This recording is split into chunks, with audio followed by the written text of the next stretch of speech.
Pessoal, tudo bom? Vamos começar mais uma aula? Então, hoje a gente vai falar um pouquinho sobre a solução de problemas usando as ferramentas que a gente viu até agora, né? Até o momento, a gente fez uma porção de aulas de representação de circuito, conversão, simplificação. Hoje a gente vai ver um pouquinho da aplicação das aulas que a gente viu anteriormente, ok? Então, a ideia é que, dado um problema, a gente consiga resolver esse problema através do projeto de um circuito digital, né? Eu coloquei aqui no slide uma sequência de etapas para que a gente possa organizar o nosso raciocínio quando resolvendo um problema, né? Então, bom, obviamente a primeira etapa é entender o problema. Então, eu tenho que entender do que se trata o problema e qual é o papel do circuito digital na solução desse problema, tá? Normalmente isso está claro no enunciado do problema, né? Bom, depois eu vou ter que entender quais são as entradas, né? Eu vou ter que ter algum elemento que gera sinais digitais para o meu circuito, tá? Essas são as entradas do circuito. Eu vou entender quais são as saídas. Eu posso ter múltiplas saídas, né? Então, para o meu circuito, em geral, os sistemas, eles são relativamente complexos, no sentido de que eu vou ter várias saídas, né? Eu vou ter vários objetos que eu tenho que controlar nesse circuito, tá? Então, eu tenho que levantar quais as saídas. Uma vez que eu sei quais são as entradas e as saídas, eu faço uma tabela verdade, né? Que relaciona todas as combinações de entrada com as respectivas saídas desejadas, tá? Então, eu vou fazer uma tabelinha onde eu vou colocar todas as combinações de entrada e eu vou preenchendo, né, qual que é a saída desejada para cada combinação de entrada. Eu acho que também essa relação entrada e saída, ela vai vir do próprio enunciado. Se eu entendi bem o enunciado, isso não seria um problema, ok? Depois que eu fiz o preenchimento da tabela verdade, esse é um ponto importante, eu vou resolver o circuito, né? Eu vou resolver exatamente usando as ferramentas que a gente viu na última aula. Na última aula, a gente viu três técnicas para extrair circuitos a partir de tabelas verdades, né? Então, a gente viu soma de produtos, produto de somas, né? E os mapas de Carnot, tá? Quando eu uso um ou quando eu uso outro, em geral, os mapas de Carnot, eles são o mapa de Carnot é a ferramenta mais versátil, né? E ela já me dá um circuito simplificado. Então, normalmente eu vou para o mapa de Carnot, a não ser quando a tabela é muito simples. Então, imagina que eu tenho uma tabela com uma única saída 1, né? Aí eu posso usar alguma das duas outras técnicas, fica muito mais simples, né? Mas, em geral, eu vou pelo mapa de Carnot, uma vez que ele já me fornece o circuito simplificado, ok? O importante aqui é que eu vou tratar cada uma das colunas de saída como um circuito independente. Então, se o meu circuito tem 3 entradas e 3 saídas, eu vou criar 3 subcircuitos, tá? Eu vou resolver o mesmo problema para cada uma das saídas, tá? E aí, depois, como última etapa, eu vou ter 3 circuitos independentes que compartilham das mesmas entradas, né? Então, eu vou tornar esses 3 circuitos independentes em um único circuito, com as entradas em comum e com 3 saídas, nesse caso, né? Poderiam ser 4, 5 saídas, pode até ser uma saída só, tá? Então, eu vou resolver o problema para cada semicircuito, para cada saída, e depois eu vou combinar os semicircuitos no circuito final, ok?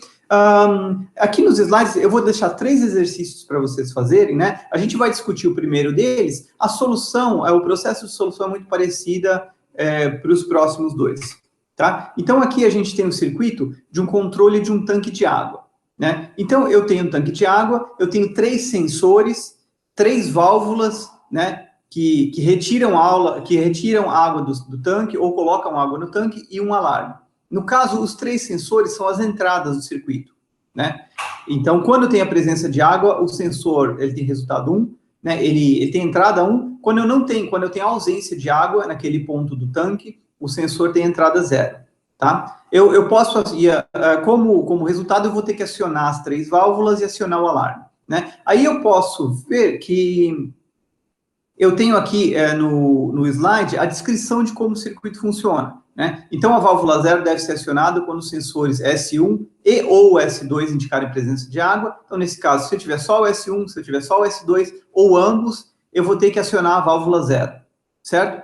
A válvula 1 deve ser acionada quando o S2 indicar a presença de água. Então, eu posso ver que eu posso acionar mais de uma válvula ao mesmo tempo, não tem problema. Cada saída é independente aqui, né? A válvula V0 deve ser acionada quando eu tenho S1, S2, né? A válvula V1 quando eu tenho S2, a válvula V2 quando nenhum sensor indicar a presença de água, e o alarme, ele deve soar quando S1 indicar a presença de água, tá? Sem o S0, quer dizer, eu tenho água no sensor S1, mas eu não tenho no S0, isso indica um problema, eu tenho que soar o alarme, né? Ou se o S2 indicar a presença de água, sem o S1 e ou S0, certo?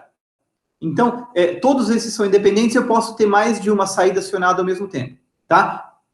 Entendido o problema, e já identificadas as entradas e saídas, eu passo para a tabela verdade, né? Então, eu vou fazer uma tabela desse tipo, e eu vou preencher as colunas de saída, né? As entradas, elas estão aqui, eu vou preencher as saídas, tá? E eu vou resolver o problema para cada uma das saídas, de forma independente. Então, cada uma das saídas, cada uma das colunas de saída, vai dar origem a um mapa de Carnot, né? Ou a uma soma de produtos, ou produtos de somas. Cada uma dessas saídas vai ser um subcircuito. Esses subcircuitos, eles vão ter as entradas em comum. Eu vou combinar todos eles em uma única solução, ok? Então, esse daqui é um problema, né? Eu acho que com essas informações vocês têm condições de resolver esse problema, né? A gente tem mais dois problemas aqui. O problema seguinte é um controle de semáforos, né? Eu tenho um cruzamento de 3 vias e eu tenho que acionar os semáforos. Então, eu tenho sensores que detectam carros naquela via, e nesse caso, eu só posso acender um semáforo dos 3, né? Então, eu só posso ter um semáforo aberto a cada momento, ok? Eu tenho as condições aqui embaixo descritas, né? E, por fim, eu tenho o controle de um robô, né? Então, o robô, ele tem sensores de obstáculos na frente, o frontal, e nas duas laterais, o esquerdo e o direito, e ele tem motores independentes, né? Acionamentos independentes para andar para frente, para virar para um lado e para virar para o outro, tá? Eu posso ter mais de um acionamento ao mesmo tempo, né? Eu estou assumindo, nesse caso, que se, vamos supor que o robô detecte uma combinação de obstáculos e ele só acione o motor para virar à esquerda. Nesse caso, ele vai virar em torno do próprio eixo, para a esquerda, né? Para andar para frente e fazer a curva para a esquerda, ele tem que acionar um acionamento à esquerda e o acionamento à frente. Nesse caso, ele vai andar fazendo a curva, né? Se ele só acionar para frente, ele vai seguir adiante.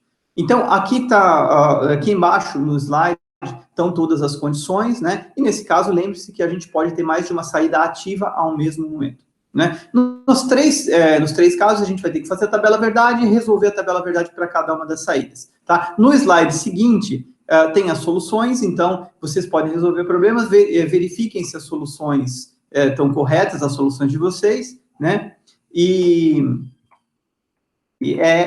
Bom, a aula de hoje é essa, né?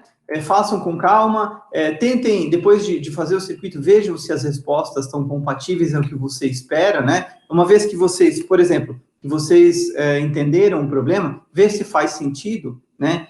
O que a solução, o que os acionamentos estão, aqui no caso, o que as válvulas estão fazendo, né? A gente tem aqui a válvula 1, por exemplo, aqui está na descrição do problema, tá mencionado que o nível da água ele deve se manter entre S0 e S1, né? Então, ele tem que ficar aqui, certo? Quer dizer, se eu tiver água acima de S1 ou chegando até S2, eu vou ter que abrir mais válvulas de saída, né? Se eu tiver válvula abaixo de S0, eu vou ter que fechar as válvulas de saída e ligar a válvula V2, que é de entrada. Então, o comportamento do final do circuito, ele tem que ser compatível com o que se espera na prática, né?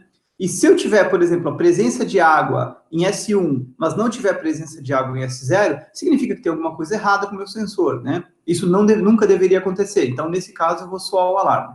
Ok?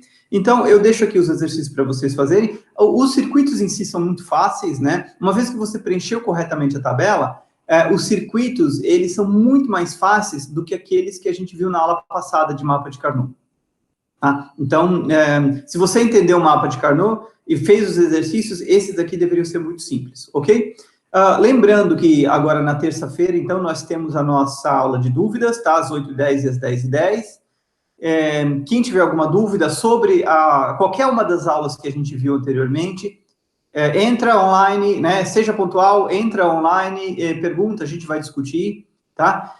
Outra coisa importante, foi criado um fórum no Tidia, e todas as dúvidas que forem, que surgirem aí durante a semana, por favor, em vez de me mandar e-mail, postem no fórum, tá? Isso é importante para que todo mundo tenha acesso às dúvidas e à solução das dúvidas, né? Se alguém me manda um e-mail pessoal, eu vou responder aquele e-mail para a pessoa que me mandou.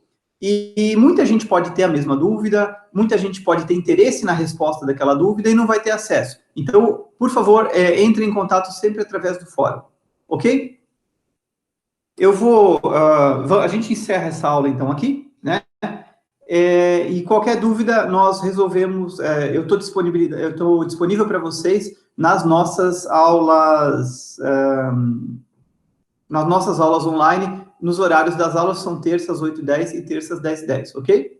Até logo, pessoal.